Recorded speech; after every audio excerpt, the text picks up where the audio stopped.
Next up at UFC Jacksonville, we have Neil Magny taking on Philip Rowe. Neil Magny, 27-10 overall, 3-2 in his last 5, coming off the quick loss to Gilbert Burns. He's taking on Philip Rowe, 10-3 overall. What a phenomenal haircut that is. 4-1 in his last 5. Former lock of the week. One of the greatest lock of the week finishes of all time. Me and Philly go way back.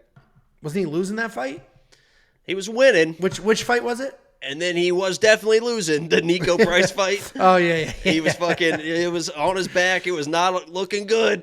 And I was live for that. And that reaction was one of my favorite reactions of all time. I actually tweeted at him, and he was like, "Oh, this is awesome," and stuff like that. He came through for us, baby. At the hold on. Oh, my God. Yeah, what a fucking mistake, because I got such a positive interaction with the fighter. It's crazy how that happens sometimes. It is in such I tweeted Chris Curtis today, too. Don't fucking put the cuffs on me.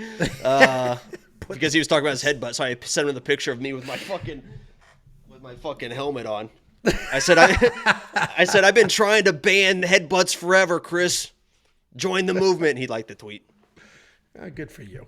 Anyway, these two are fighting each other. Neil Magny is incredibly well-rounded. 27-10. That is 37 professional fights. And you don't get 27 wins at this level. He's been in the UFC for like 29 years. You don't get that many wins not being well-rounded. He's good at everything. He can strike. He's mostly a busy striker. He's worked in some grappling later in his career. He can get takedowns. He has jiu-jitsu. He's pretty good everywhere. Is he amazing anywhere? I don't think so, right? Really just fight IQ, durability. Clinch. I would say solid clinch work. He's very amazing in the clinch. Very yes, amazing, yes. He comes forward. He works you over. He likes to tie you up. He'll either strike with you or try to get a takedown. He is coming off of that very quick loss to Gilbert Burns, where he was just, Gilbert Burns just came across, took him down, submitted him. That was the end of that. He's taking on Philip Rowe. Philip Rowe is long. He's a high-volume striker. Does a really good job using his length, using his range. His ground game is actually really solid, but his wrestling needs work.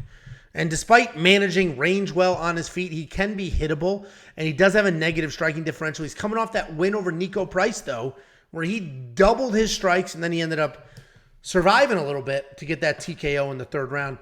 And honestly, this is a tough call for me. The line is moving. Nobody thinks this is tough. I think this is a tough fight to pick. Nobody else does. Everybody's very heavy on the Neil Magny side. Again, I am seeing so many people saying parlay Magny and Tatsuro Taira. I mean, those are like 2 super questionable favorites on this card. I don't know if I would be parlaying them. And the reason this is so tricky is because Neil Magny 100% is going to be the better overall, more well-rounded fighter, right? I mean, without question. He's got more experience. He's got, skills everywhere. He's been doing this forever, higher level of competition. But Philip Rowe is going to be faster, the more accurate striker. He's going to have more power. Magny doesn't really have any power. He was losing striking exchanges to the last few strikers that he fought. So this is going to come entirely down to Philip Rowe's takedown defense. And that honestly is a little tricky because Magny's takedowns are not great, but Phil Rowe's takedown defense is also not great.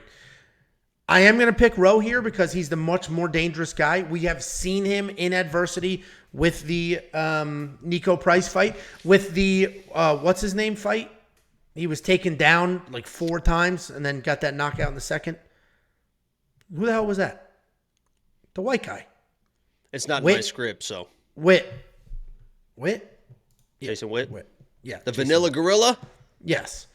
So I like Philip Rowe here, but I don't have a bet on this fight. But if these odds keep moving, I might. I just might.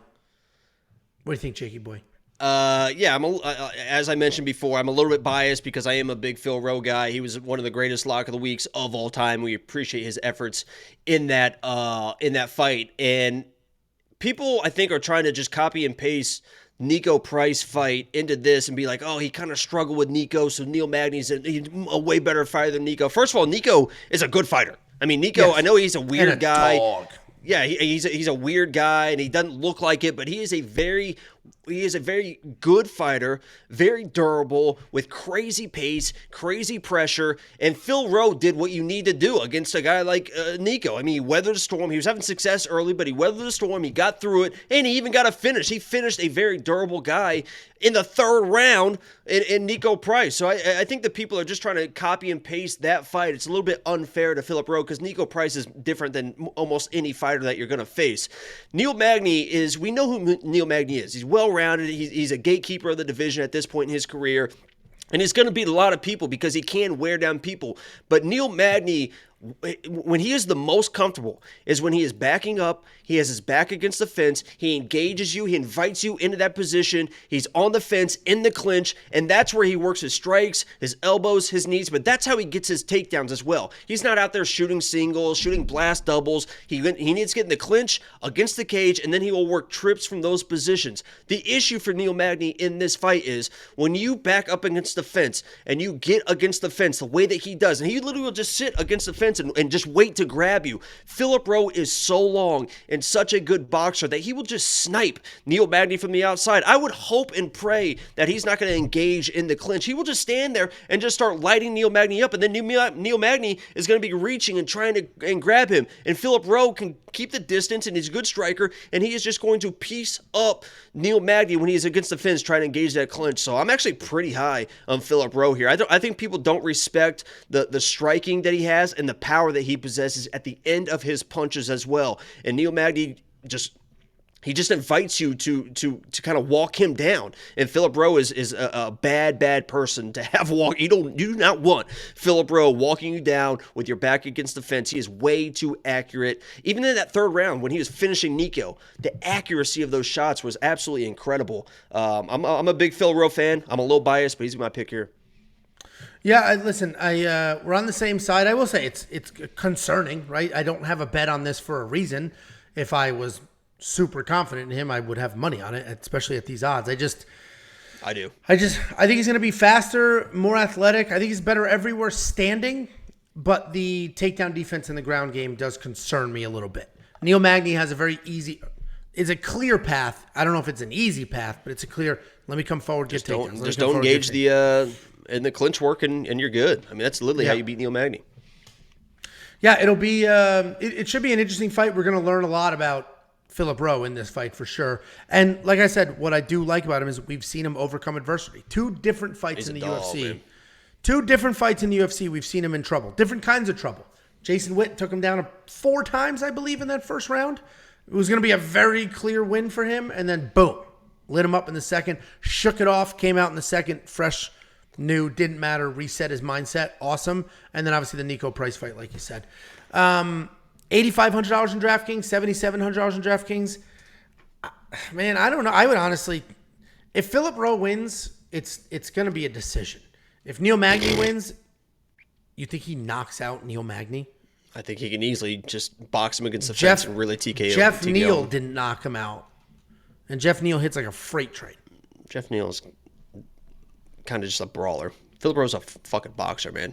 He's very precise with those strikes. And the ref will just stop it. That's what happened with Nico. I mean, he just starts laying on volume, and the ref is just, I'm not saying he's going to knock him out cold, but TKO is very possible.